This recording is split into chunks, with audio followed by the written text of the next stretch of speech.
பலி கொடுத்தோம்னா அந்த வாசனை பரலோகத்துக்கு போகுது. தேவன் அந்த மோந்து பாக்குறாரு.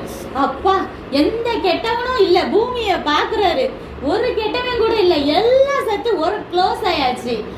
அவங்க வளர்த்த மரம் செடி கொடி கூட இல்ல, அனிமல்ஸ் கூட இல்ல, எல்லாமே பியூரா இருக்கு. இந்த 8 பேர் தேவன் அனுமதிச்ச அந்த நல்லவங்க 8 பேர் மட்டும்தான் இருக்காங்க.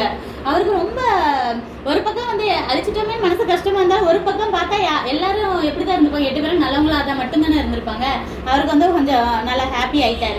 அப்போ இந்த மக்களும் என்ன செய்யறாங்க, 8 பேரும் தேவனுக்கு நல்ல பலிபீடம் கட்டிட்டு சந்தோஷப்பட்டு ஸ்தோத்திரம் சொல்லிட்டு இருக்கும்போது தேவன் சொல்றாரு, நீயும் மனைவி பிள்ளைகளும் என்ன செய்வேன், நானு உங்களை பல மடங்கா பெருக செய்வேன், உங்க பிள்ளைங்க பிறக்கும், பிள்ளைங்க.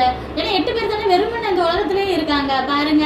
அவங்களுக்கு இந்த உலகமே அவங்களுக்கு தான் சொந்தம், வேற யாருமே கிடையாது. அப்ப அவங்களுக்கு பிள்ளைங்க எல்லாரும் பிறந்தா தானே நிறைய வம்சம் பெருகும். அப்ப உங்களுக்கு நல்ல பிள்ளைங்க